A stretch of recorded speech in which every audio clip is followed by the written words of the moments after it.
So it's possible to make your own self-watering system, sort of like an earth box. What I have done, and there's different ways to do it, there's a lot of different directions online. I like this the best. This is a hydroponic basket that I got from Planet Natural. I cut off the top of it and finish cutting it off here like this. Then I put it down in the bucket and put a screen over it, and the soil sits on top of the screen.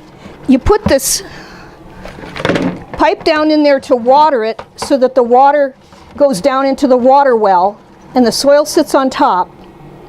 But you have these little places around the edges where you do have soil down into the water, and that will wick the water up into your plant. You put a hole in the bucket on the side of the bucket that's just below the level of the soil, so that the soil doesn't get waterlogged, but you've got a nice water well there so that you don't have to be running out and watering your tomatoes 3 times a day. And then when you fill this, you need to fill it with a potting soil, not regular soil from the garden. And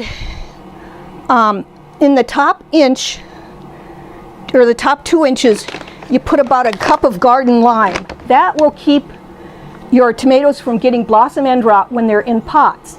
Otherwise, the potting soil doesn't have enough calcium in it to keep your tomatoes from getting blossom end rot. And my tomatoes in this system don't get any blossom end rot because there's 2 things that'll cause blossom end rot. Not having enough lime because it's potting soil. Our regular soil in Montana does have enough lime. And the other thing is not having enough water all the time. And these tomatoes have water all the time, just the right amount that they need.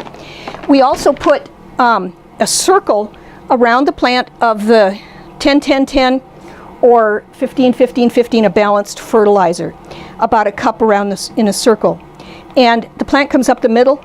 If you look online about self-watering systems, they say you need a plastic over the top. You know, I've never been able to put plastic over the top because when I put my tomatoes in here, I usually put them in early May, and they've already been growing since the end of March, and they're too big to put through any kind of a piece of plastic to cover it up, and they've worked fine without the plastic. But I really swear by this system, and of course it's really very inexpensive.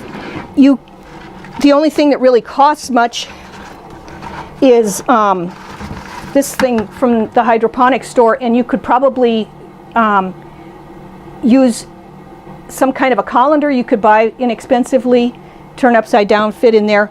Or some people use 2 buckets and put holes in the bottom of the inside bucket. So how many days can you go between watering that system? Well, before I got the drip system, I could go away for a weekend. It was kind of tight, and sometimes I'd have my neighbor come over and just dump a gallon in the pipe, because you want it water down into the bottom, not up on top where the fertilizer is. But now I've got this drip system, and I just put the little dripper in here that gives it to 1.5 gallons a day, and you know, I can go for a while. Okay.